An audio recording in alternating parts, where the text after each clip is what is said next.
over to the very able hands of Amanda. So I went round the world. It was very nice. I recommend it. I've come back full of enthusiasm, and I am now doing some work on improvement boards, which I'm going to do a bit of explaining them to you, telling you what we know so far, building on the presentations this morning. I think they work quite well, building on both what Ofsted and CQC said, but also what what our colleagues from health were talking to us about in terms of quality and leadership and accountability. So thank you, Jo. So welcome to everyone. I am going to have a sort of go through these slides and then we will have some time to chat. So that's what we're doing, as Jo says. What is an improvement board in the context of inspection? What do they do and what are we learning? Let's go on, Jo. Okay, so you heard from the inspectorate this morning about their inspections and the fact that when you are inspected, you will get one of three judgments: positive, inconsistent, or widespread and systemic failure. When you get judgment 1 or 2, Ofsted and CQC say you know what your problems are, but you still need to improve, but we let you do that. If you want to read a good positive experiences one, read Brighton and Hove's.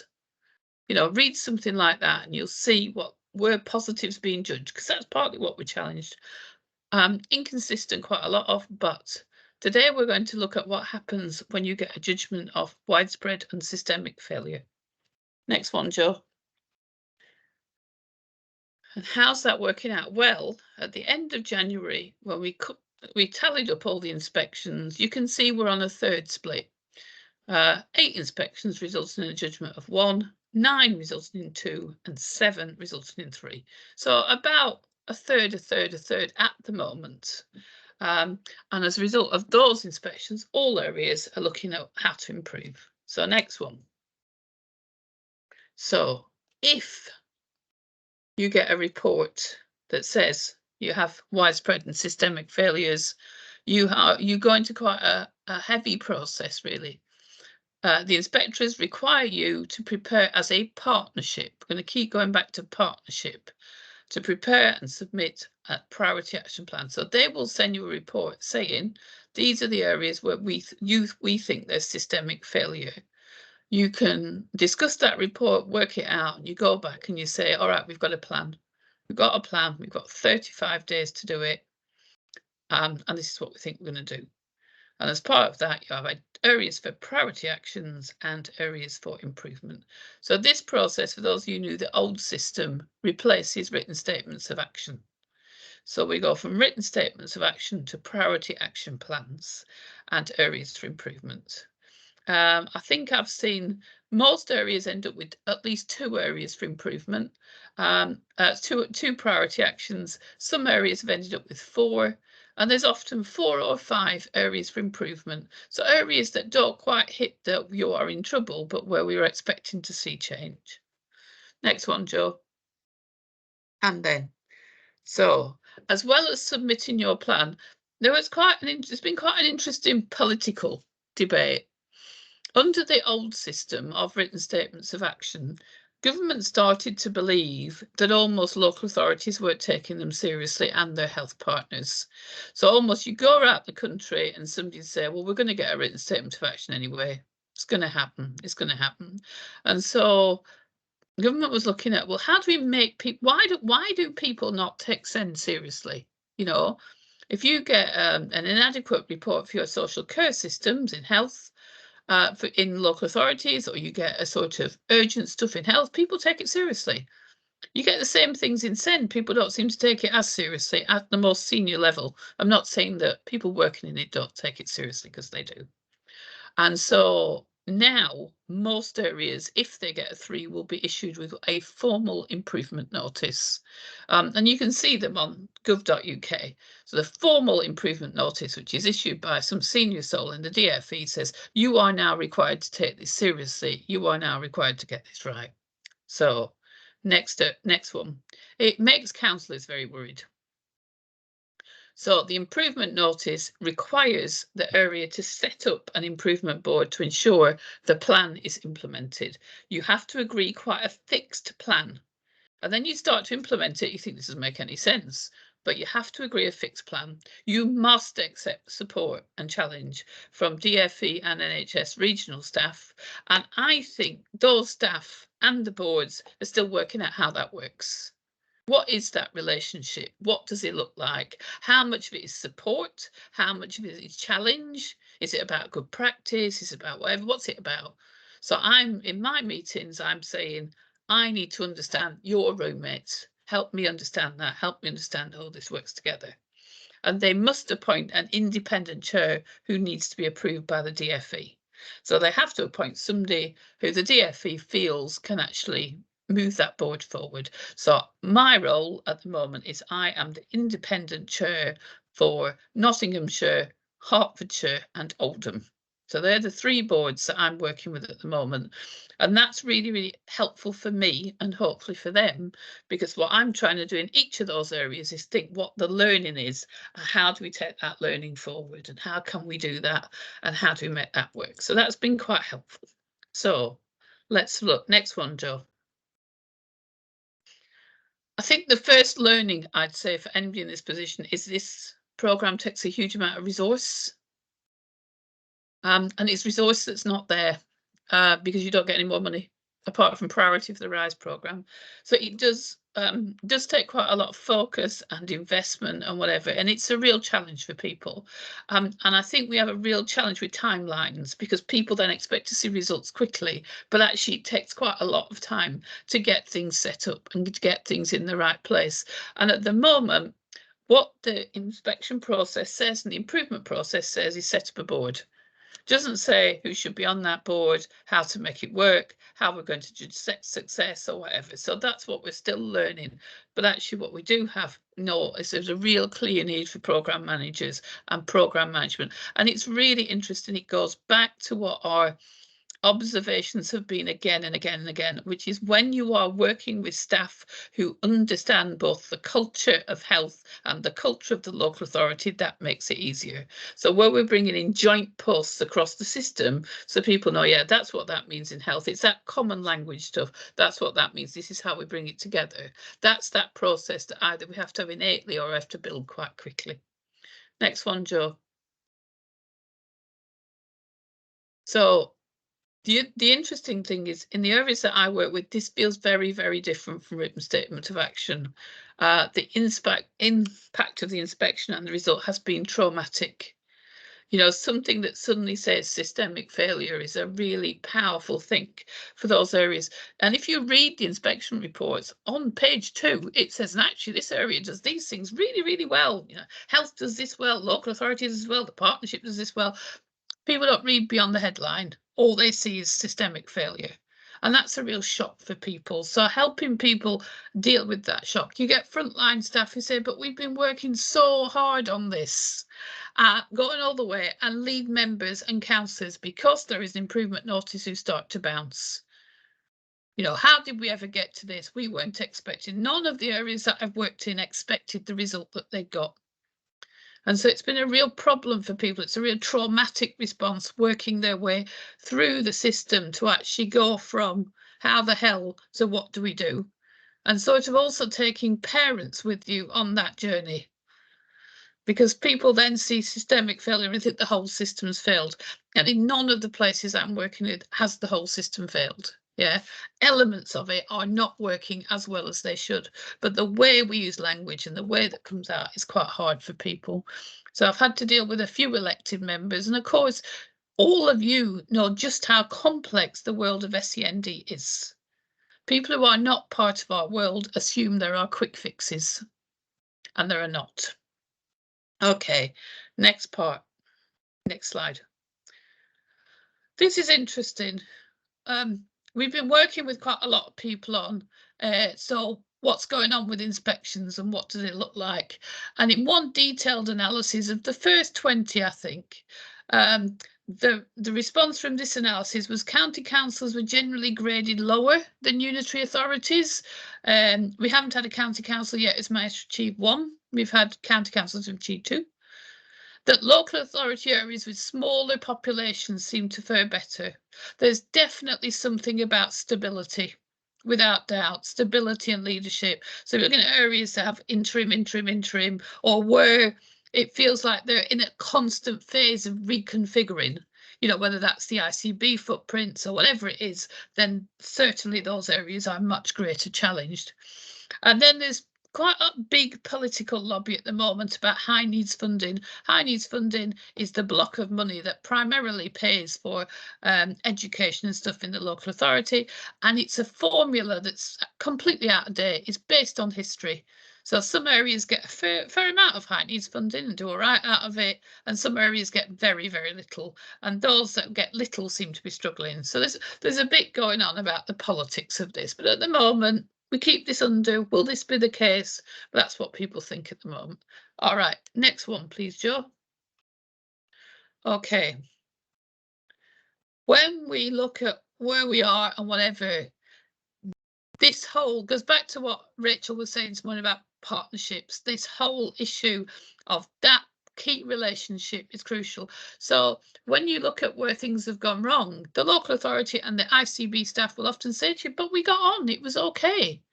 We were getting on. We did have a partnership. It was there.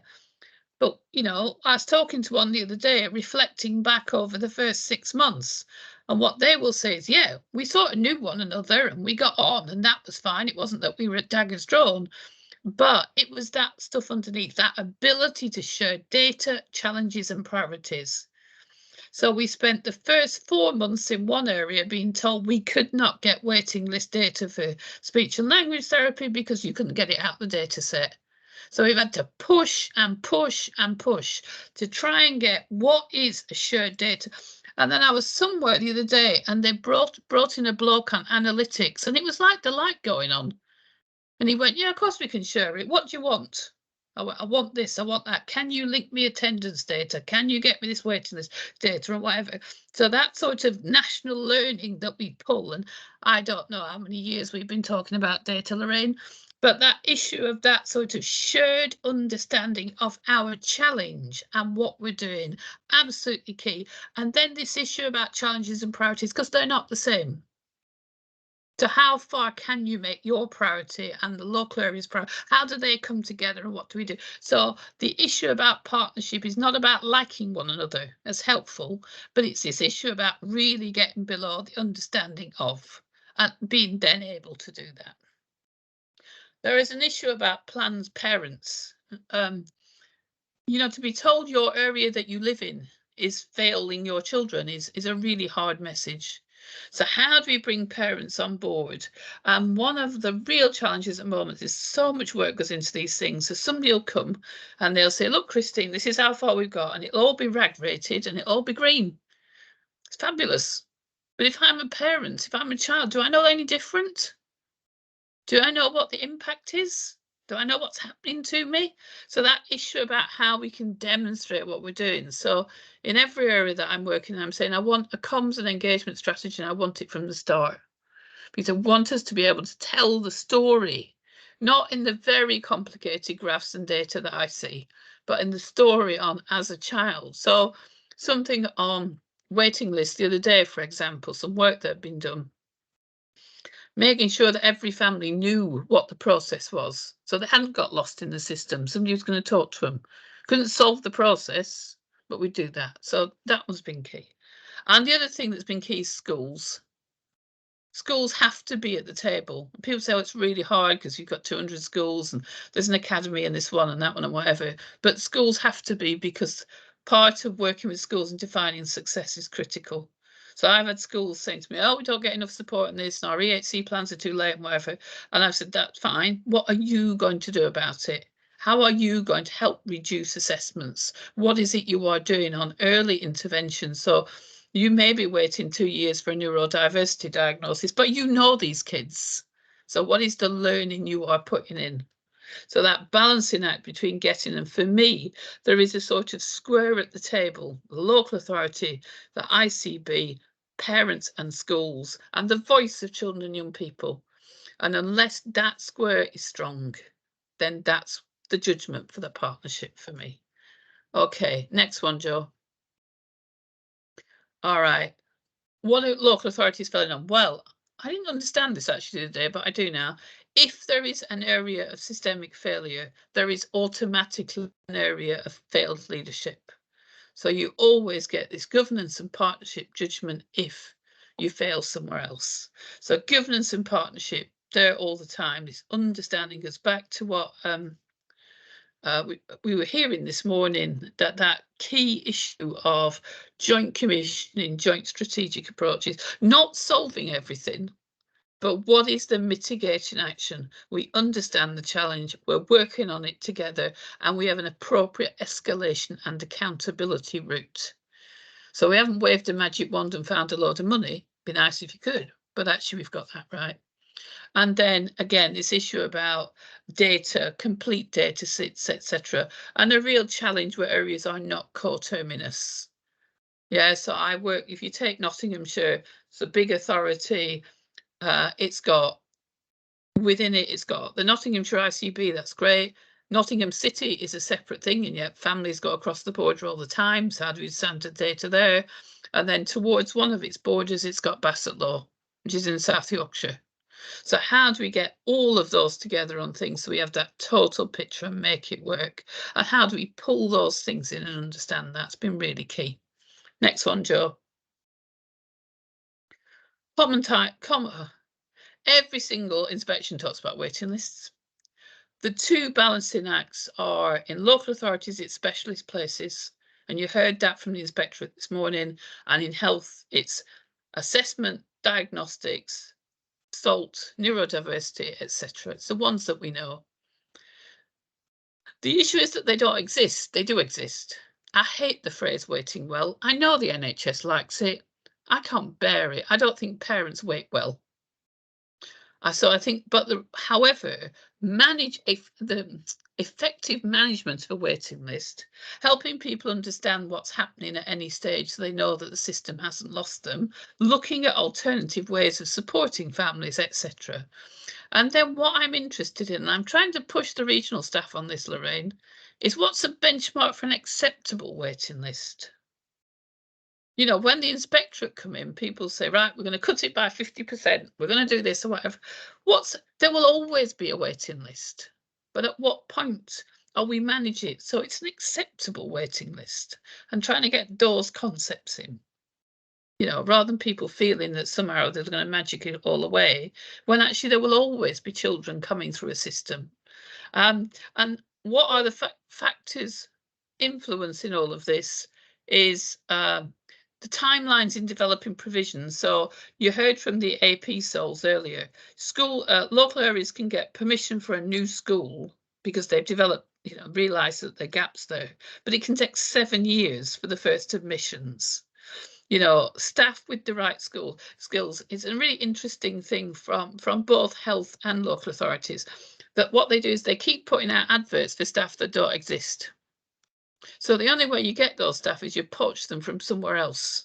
Yeah. So that understanding of that workforce, and then thinking, so what else do we do? Is there a different way? How do we grow our own? We need more university courses. Do we need more training courses? Can we do something or whatever, rather than the sort of tried and trusted? Well, we put an advert, Christine, and nobody responded. And I said, well, what are you going to do now? They said, we're going to put an advert. Well, they ain't responding this time, or are they really? It's a bit about that going on. Next one, Joe. More themes. EHCPs. Timeliness gets measured in inspection. Why have you only got 15%? You should have 60% or whatever. But this issue again about quality. We could get everything through in 20 weeks if we didn't assess properly. So quality coming back always into the conversation, and also this acceptable level of EHCPs, and watching the graph. One of my areas did a really, really good system pressures paper, and I was reading it the other day, and you just look at the graph, yeah, going up, going up, going up. Where is it in the system we're tackling the increased demand? How far do we go down? Goes back down to schools, back to early years, back to whatever? Or do we think, well, actually, yeah, there's been a 60% rise in requests for EHCPs. Are we seriously believing that change in children is there? Or is that change in the system gone somewhere else? Next one, please, Jo. Expectations from families. I'm going to keep going so I get a bit of time, but taking families with them, and making sure PCFs are not exposed. So they become the people who do that because they talk to you, but they don't talk to us. Next one, Jo. What we're learning. Lots, always. Maximising the role that regional staff play. Making sure we're improving outcomes, not just ticking the boxes for Ofsted and CQC, however much people would like them to go away, and measuring success. And the key thing for me at the moment is impact, impact, impact. How do I know that the resources going into this system are actually making a difference to what we're learning? Next one. Right, we're nearly there now, then we never chat. So we're bringing the chairs of the boards together. There aren't that many of us yet. And a learning and support journey, because we are having to learn this. You know, I don't have a handbook for this. I'm having to learn it as I do it.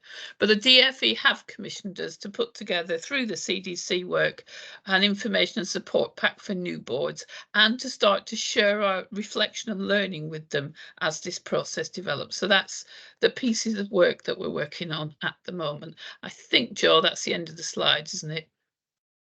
Yeah, that's the end now. Thanks, Jo.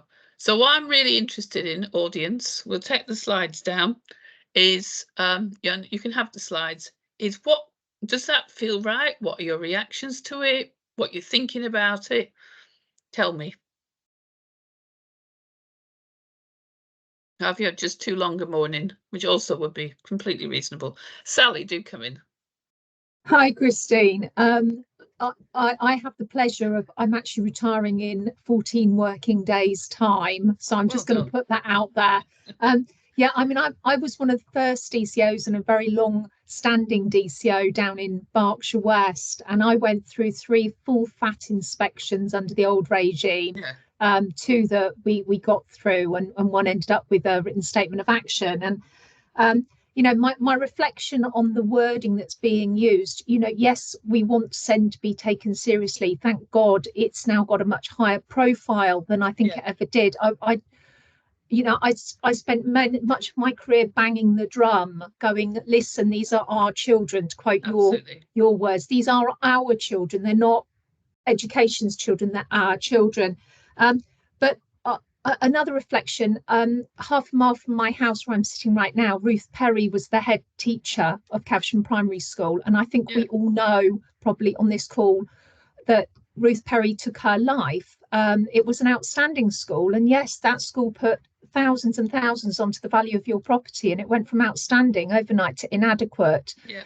And you know, it's just really a reflection. When I was a DCO, every Monday morning, I had 3 local areas on my patch. Every Monday morning, I would be at a heightened state of anxiety. Was I going to get that call? Waiting for the call. Yeah. And I don't think we can underestimate. That was just me as a DCO. And yes, there was the time in those written statements of action, in the inspection report, there was a time when the only person who had a line in the report was the DCO.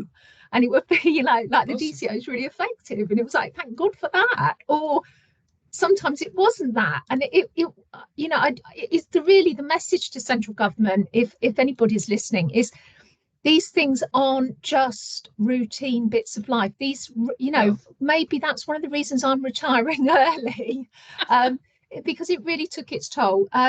SEND absolutely has to be front and centre. Unfortunately, I can wax on about, funding, etc. But it's absolutely about what we are doing as a system to support these children and young people. It's not the speech therapist's job. It's not the ed psych's job. It's about getting early support in early and evidencing that. And, having gone through APs myself with one of the, not APs, the written statements of action, it's about demonstrating that and the impact. And it's the impact bit that actually is quite a tricky bit. You can tell a good story about what you're doing, but what's the impact of that? And that's difficult. So I just kind of wanted to share some of my story with you and just say, it's a really tough world. But thank goodness we've got some really good people out there that are really banging the drum and trying to push this forward after I'm long gone. Thank you, Sally, and enjoy retirement when you get there, or be like me and come back and do something else. Bridget, do come in.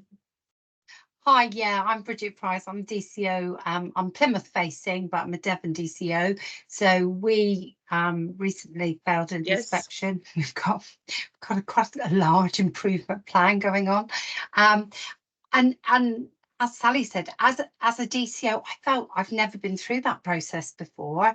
Unfortunately, my DCO hours are only 1 day a week, so it just felt all so overwhelming. And the work that we're doing now, all these task and finish groups, all these, it feels at times very separate things that are going on, very duplicating, and quite overwhelming. And then at the same time, trying to keep up with the SEND agenda.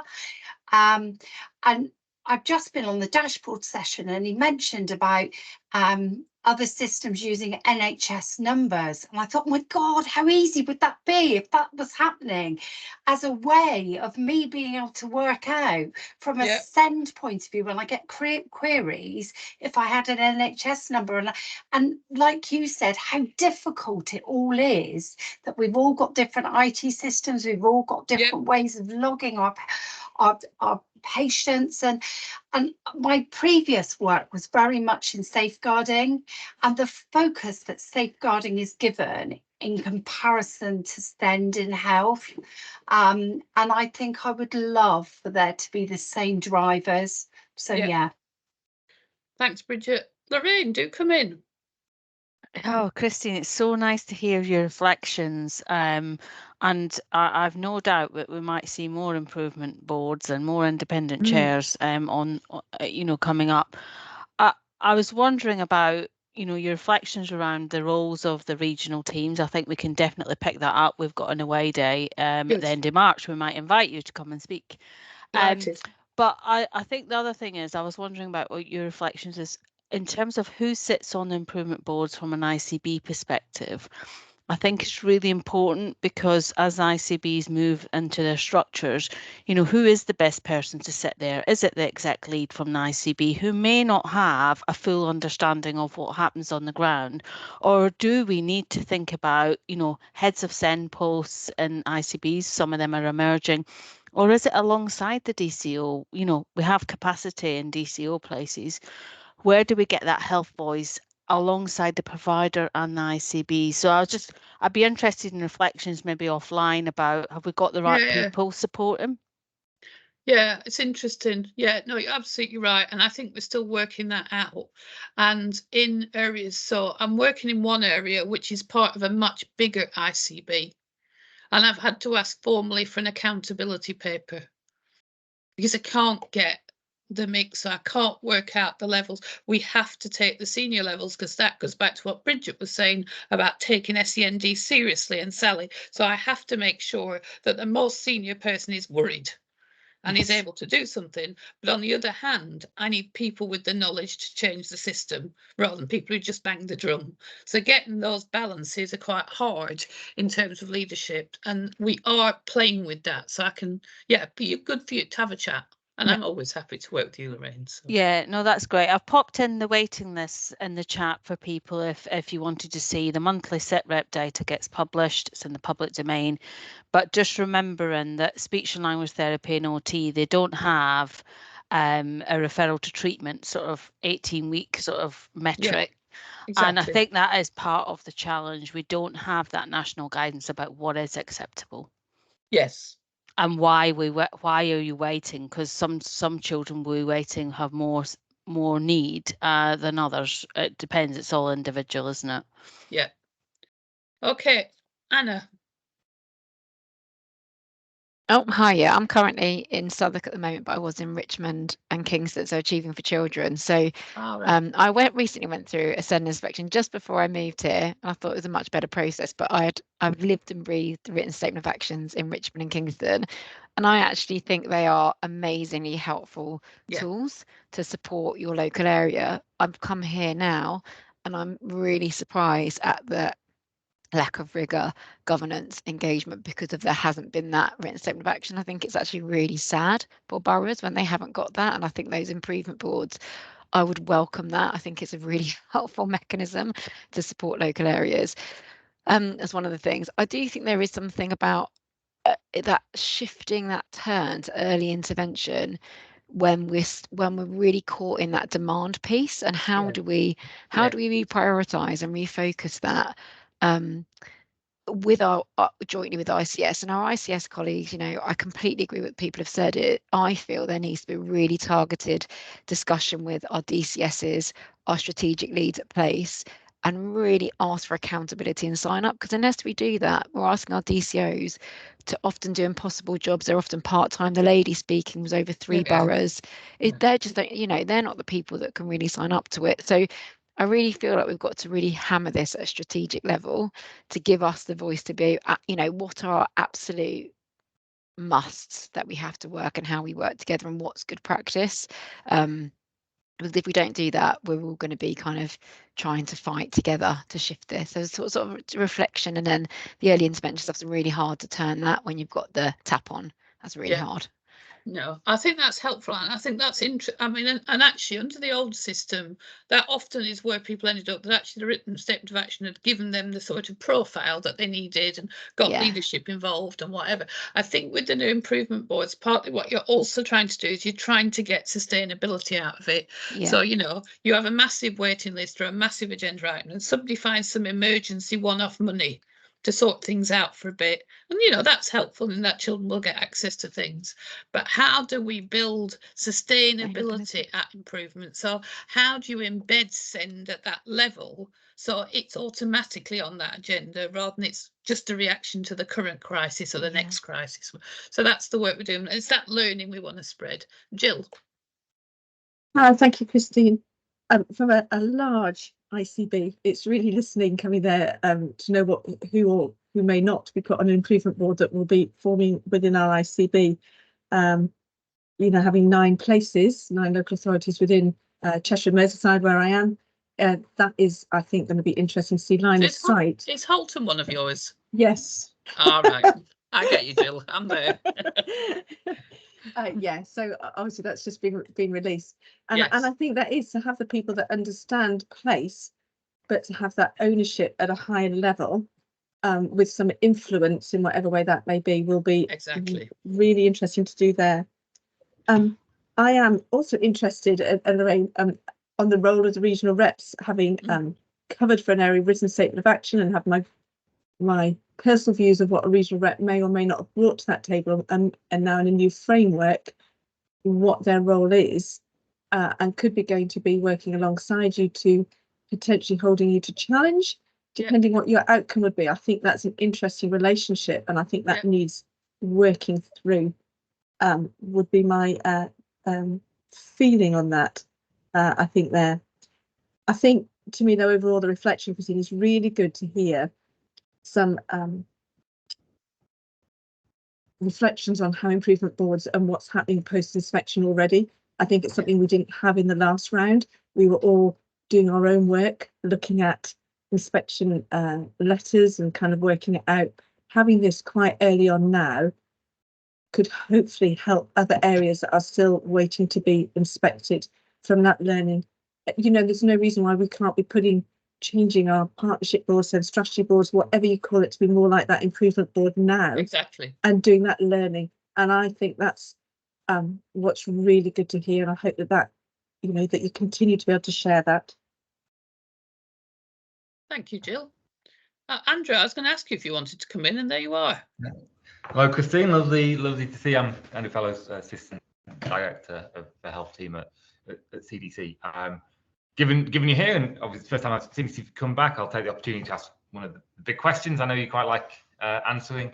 But I'm really struck by what you've been saying in the context of the change program, and so we've got the model that you're talking about in detail for system improvement in the system that we have now and the challenges that's seeing, and then we've heard about the CPPs and the local improvement partnerships looking at the same issues fundamentally, but in a different way for a future system, and the potential for that to become quite confusing, but also, and as Jill just said, should people be looking at trying to set up like a local inclusion partnership or the independent board? So just how if there's a mechanism and how you see the two strands kind of fitting together.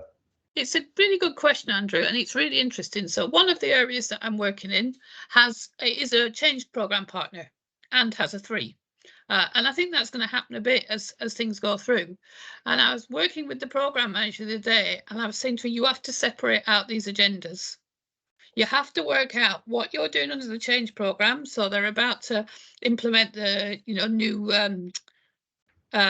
ECP, Education Health and Care Plan template. They've got to write their partnership board. So they're trying to do that.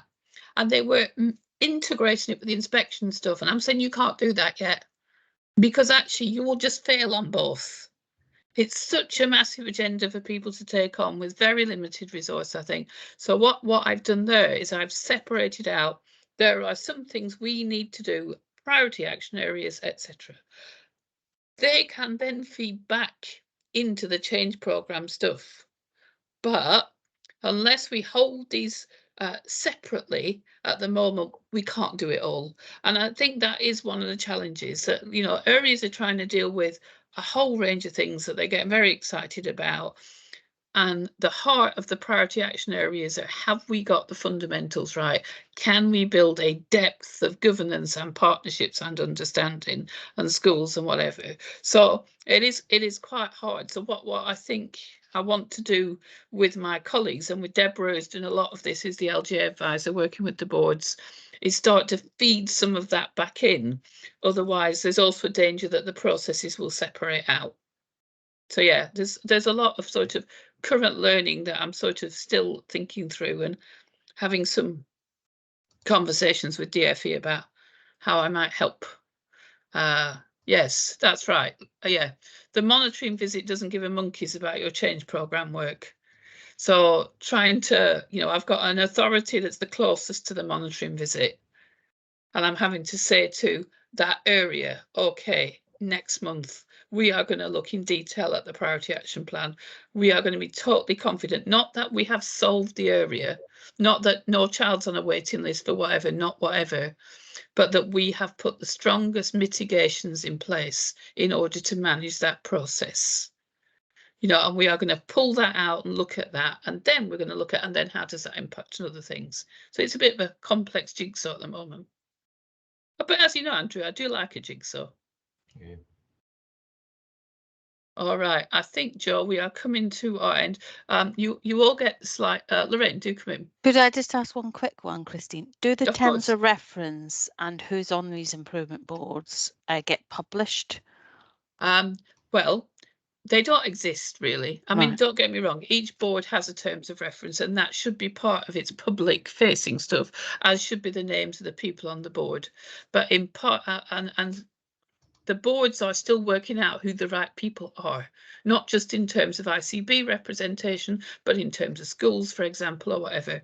But part of the pack that DFE has asked us to put together, working through CDC, is some suggested paperwork and processes and whatever. What does a board look like? What are the paperwork it needs? All of that sort of stuff. So in places, for example, Jill, that are just about to set up their boards and whatever, the idea is hopefully that will help, and we'll build that.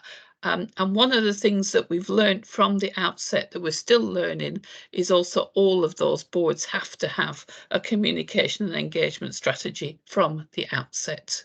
So it is open, transparent, but people forget that bit. And they say, yeah, we're going to tell parents when we've fixed it. And I go, no. We start telling people now. So that's the sort of piece of learning that we're doing. And I think, Andrew, we are working with Sam on that. So we're going to hopefully get that together. Hopefully by the end of this financial year, if anybody commissions us with any of the financial year left. So classic challenges of getting these pieces of work going, but it will go. Okay, you are very welcome to the slides and stuff. If you go away and you've got questions or queries or whatever, then you know where I am, and you are welcome to contact me. So I think we're there. Thank you very much indeed. And thank you, Joe. Just to say, we do have a feedback form for evaluation as well. That'd be really helpful if you could fill that out as well. I'll put the link in the chat. Thank you, Joe. Yes, please do fill in your forms, and then they might invite me back again to tell you more as we learn more on our journey for this. So, thank you. Have good afternoons. Enjoy your lunch. Take care, folks. Thank you. Bye. Thanks. Thank you. Was that all right, Joe? Yes, that's good. It went really well. Yeah, people had quite a lot to say, didn't they? Yeah, that's really good. Yeah, really good discussion as well. Oh, good. All right. Well, shout if you need anything else from me. Yeah, that's fine. No, thank you. Thanks, Joe. Good to Really see you good to again. see you again. And Hope you. to see you soon. Indeed, you too. Take care. Bye. Bye.